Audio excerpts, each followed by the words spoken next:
Salut les gars et bienvenue dans cette nouvelle vidéo. Alors je vous préviens, je vais être furax lors de cette vidéo. Je risque de m'énerver un petit peu trop. La dernière vidéo que j'avais faite où j'avais lancé un petit coup de gueule contre l'arbitrage, c'était la vidéo de l'Inter face au Barça qui avait bien marché d'ailleurs. Donc j'espère que celle-là elle marchera bien. Mais les gars, on n'en peut plus. On ne peut plus vraiment de cet arbitrage-là et de cet arbitre. Mateu Laos.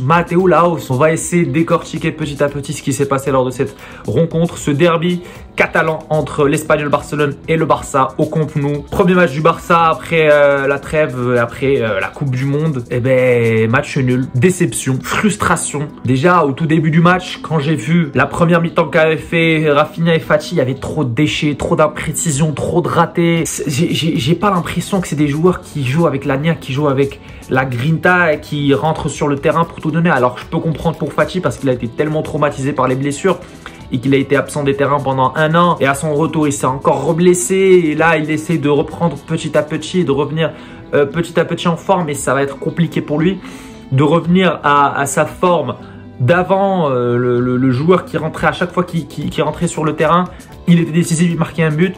Il aidait l'équipe à surmonter certaines difficultés. Par contre, Rafinha, faut le vendre ou faut trouver une solution avec lui. C'est pas un joueur du calibre du Barça. Après, il y en a qui vont me dire oui, c'est vrai, Vinicius à ses débuts au Real, c'était un joueur très imprécis, il n'était pas très décisif, pas très efficace face au but. Mais regardez le joueur qu'il est devenu aujourd'hui. Mais Rafinha, c'est un petit peu différent. Vinicius, quand on disait qu'il n'était pas efficace, il avait 19 ans, il était encore jeune, ou 18 ans, je sais plus. Rafinha, il n'est pas si jeune que ça. Il doit déjà être un joueur confirmé et déjà prouvé qu'il est un peu décisif dans cette attaque du Barça, chose qu'il ne fait pas depuis le début de saison. Il a seulement fait 2 ou 3 bons matchs, c'est tout. Le reste, c'est n'importe quoi ce que fait Rafinha. Trop de déchets, trop de passes ratées, des centres ratés. Il a fait quelques petites occasions, mais aucun automatisme avec Lewandowski ou les autres. On n'a rien proposé. Même si à un moment donné, on pensait que le jeu était plutôt dynamique après avoir marqué le premier but. À un moment donné, ils se sont tellement installés dans ce confort et voilà, la passivité de l'équipe a repris. Voilà, c'était un jeu très passif, de la possession, franchement, faut finir avec tout ça.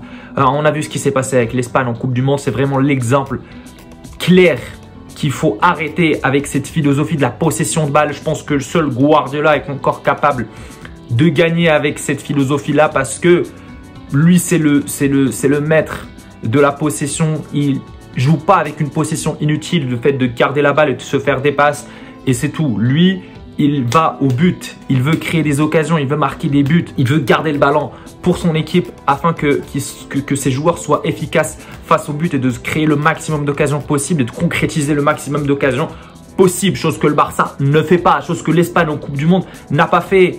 Et franchement, j'ai vu des joueurs qui n'ont pas envie de jouer.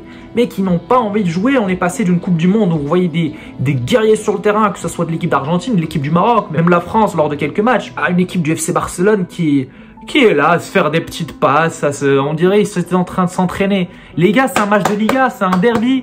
Il faut marquer des buts. Après avoir marqué le premier but, ce qui est bien, le but d'Alonso, il fallait enchaîner. Moi, je pensais qu'ils allaient enchaîner. En plus, une équipe qui était classée 17e. Une équipe qui est presque dans une position relégable.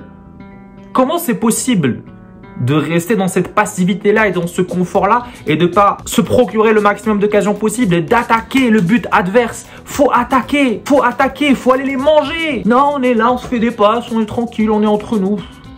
C'est quoi ça? Franchement, ça commence vraiment à me gaver ce jeu du FC Barcelone. À quel point je suis fan de cette équipe, mais cette équipe me fait plus vibrer. Elle me fait plus vibrer, c'est n'importe quoi. Je vous dis la vérité, après le but d'Alonso, je n'ai même pas célébré.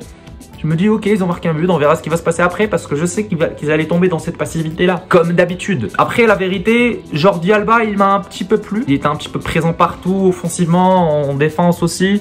Il a aidé l'équipe, ce qui est un petit peu inédit pour lui. Mais c'est le seul point positif de cette équipe, j'ai envie de dire. Après, peut-être Lewandowski, il essaie de se démarquer le maximum possible. Enfin, c'est un joueur qui essaie tout le temps d'aider l'équipe et c'est un des rares joueurs qui joue avec cette grinta et cette envie de jouer et cette niaque qu'on a tous besoin de voir dans un joueur de football de haut niveau. Chose qu'on ne voit pas dans le reste des joueurs. Enfin, à part Lewandowski, peut-être Ter Stegen, les autres joueurs, même Frenkie de Jong, quelquefois il fait de bons matchs, Gavi aussi, mais bon, Gavi malheureusement il s'est blessé hier. Le reste, c'est trop mou, il n'y a pas d'agressivité, il n'y a pas de niaque, on va pas au duel. J'ai l'impression que les joueurs n'ont pas faim. J'ai l'impression que les joueurs s'installent dans ce confort-là, comme j'ai pu le dire, et n'ont pas envie de gagner. Ils n'ont plus peut-être cette culture de la gagne. C'est encore là où on peut remettre en question le coaching ou le management de Xavi. Franchement, quand tu vois les statistiques et tu vois ce qu'ont fait ses prédécesseurs, à savoir Coman, qu'on a tellement critiqué, Valverde, qu'on a tellement critiqué, même Kike Setien, je pense qu'il a de meilleurs stats que Xavi, si je me trompe pas. Après, il y en a qui vont me dire c'est vrai qu'il faut lui laisser du temps, il faut lui laisser du temps. Bah, il a fait pas mal de temps là au Barça et on voit toujours pas ne serait-ce qu'un petit peu de différence. Enfin, Lewandowski a su rapporter cette efficacité, ce pragmatisme face au but parce que c'est un joueur qui est capable de te marquer beaucoup de buts et d'aider l'équipe offensivement. Mais si on enlève les buts de Lewandowski, vous verrez bien que le Barça sera rétrogradé, je crois, à la 7e ou 8e position. Hein, donc, à part lui, à part Lewandowski, les autres joueurs sont jamais là. Sont jamais là. Ça fait des années qu'ils ont profité de la présence de Messi pour porter l'équipe sur leur dos. Maintenant, il y a Lewandowski, certes, mais Lewandowski, c'est pas Lionel Messi. Il ne sera pas capable de porter l'équipe sur son dos, à créer les actions, à marquer des buts, à marquer des coups francs, à tout faire en fait. Lewandowski, c'est un finisseur, c'est un bon finisseur. Maintenant, on a parlé du jeu du Barça, on a parlé de cette déception du jeu du Barça, parce que on va pas blâmer que l'arbitre, Mateu Laos. Il faut aussi blâmer le jeu de l'équipe du Barça, c'est une vérité. Voilà. On a perdu à cause de notre jeu passif, mais également à cause d'un arbitrage chaotique. Et monsieur Mateu Laos, il y en a qui savent. Il y en a qui savent que Mateu Laos, c'est un madrilène dans l'âme. Hein. Mais on va rien dire. On va rien dire. On n'a qu'à voir le dernier match qu'a arbitré Mateu Laos en Coupe du Monde, Pays-Bas-Argentine. Vous vous rappelez du chaos qu'il y a eu lors de ce match-là? Certes, il y en a qui vont me dire, ouais, non, c'est les Argentins qui ont provoqué le chaos. Non, c'est l'arbitre qui a provoqué le chaos. C'est l'arbitre qui a provoqué la bagarre. C'est l'arbitre qui a provoqué la pagaille. C'est ces décisions qui ont poussé les joueurs à commettre des fautes et à devenir beaucoup plus agressif sur le terrain et à s'emporter et à monter le ton. Donc pour essayer d'analyser ce qu'a fait Mateu Laos lors de ce match-là, je me rappelle en début de première période, il donne un carton jaune à Fati puisqu'il a effleuré un joueur de l'Espagne avec ses doigts. Puis quelques minutes après, je crois qu'un joueur de l'Espagnol fait la même action à un joueur du Barça, aucun carton jaune. Ok, il n'y a pas de problème là-dessus, on va dire que ça peut arriver. Ok, il l'a interprété différemment. Après, il a commencé à sortir des cartons jaunes de partout. Hein. Il a distribué 15 jaunes. 15 jaunes entre les deux équipes et 2 cartons rouges. Vous vous rendez compte? Vous vous rendez compte? Alors qu'il n'y avait pas d'agression entre les joueurs. C'est à un moment donné, l'arbitre, à chaque faute, il commençait à sortir des cartons jaunes. Et des rouges et des jaunes et des rouges et des jaunes. Et à Xavi, il sort un jaune aussi. Et à Rafinha, il sort un jaune aussi alors qu'il est sur le banc. Et je pense à l'entraîneur de l'Espagnol, il sort un jaune aussi. C'est quoi cet arbitre? C'est quoi cet arbitre qui vit que pour les caméras? Je suis désolé. Cet arbitre, ça fait des années qu'il vit que pour les caméras, qu'il vit que pour sa fame en fait. Il veut juste qu'on parle de lui sur les journaux, il veut juste qu'on parle de lui sur Twitter, il veut qu'on parle de lui partout, qu'il soit la star d'un match. Un match où normalement c'est les joueurs qui sont censés être les protagonistes ou les stars. Mais non, c'est lui la star. Mateu Laos, il veut tout le temps être la star, il veut tout le temps qu'on parle de lui. Eh vas-y, je te sors un rouge et je te sors un jaune. Et puis il y a eu cette décision litigieuse du penalty d'Alonso. Je suis désolé, vous pouvez revoir l'action, je connais pas, enfin... Le règlement de l'arbitrage, il est tellement compliqué, il est tellement ambigu que des fois on comprend plus rien. À quel moment il faut siffler penalty, à quel moment il faut siffler une main, à quel moment il faut sortir un rouge, à quel moment il faut sortir un jaune. On comprend plus rien. On comprend plus rien. Mais revoyez l'action d'Alonso. Certes, il trébuche sur le talon ou le pied du joueur de l'Espagnol. Je me rappelle plus de quel joueur c'était. Il lui enlève les crampons. Mais regardez, Alonso, il est comme ça. Ses yeux ou sa tête se dirige vers le ballon. Il est concentré sur le ballon. Il ne sait pas où il met ses pieds. Est-ce que c'est juste de siffler un penalty sur une action comme ça? Je ne pense pas. Moi, en tout cas, je ne le vois pas. Après, peut-être que je ne suis pas objectif. Vous allez me dire, mais je ne le vois pas. Je ne le vois pas. Mais après, quand on voit le rouge qu'il a annulé sur Cabrera, le gars, il marche sur la tête de Lewandowski. Il lui marche sur l'oreille, carrément. Non, pas de rouge. Pas de rouge. Alors que tous les arbitres de la VAR, parce qu'à un moment donné, il a arrêté le jeu. Il était en train d'écouter ce que les arbitres de la VAR lui disaient. Il lui disait, pour nous, c'est un rouge. Pour nous, c'est un rouge clair.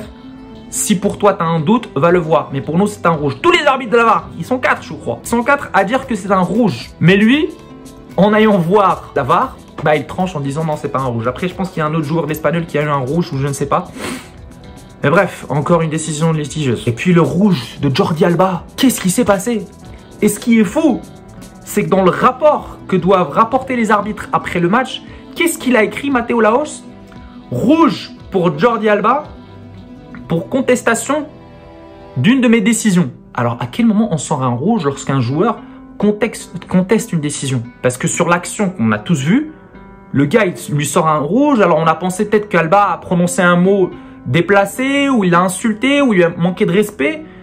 Mais apparemment, c'était pas le cas. Il lui a juste dit que ta décision n'est pas juste. Ou, il a contesté la décision. C'est comme ça qu'il l'a décrit sur son rapport d'après-match. Vous vous rendez compte le scandale que c'est? Mais la vérité, on ne va pas encore s'attarder sur l'arbitrage. On sait très bien que Mateu Laos, c'est un arbitre catastrophique. Hein. C'est un arbitre catastrophique. Quand tu as un joueur comme Lionel Messi qui te le dit, il faut le croire. Il faut le croire. C'est un arbitre catastrophique. C'est un arbitre qui a tellement mis en difficulté le Barça depuis des années.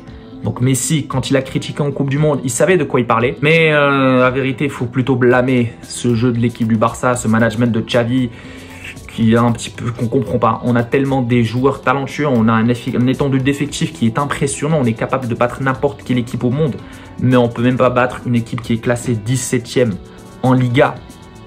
Chez nous, au Camp Nou, il y a un problème. Il y a un problème et on a tous vu qu'après tous les cartons rouges et après le but qu'a marqué l'Espagnol, c'est à ce moment-là que le Barça s'est réveillé. C'est à la 80e minute que le Barça s'est réveillé et a commencé à enchaîner les occasions.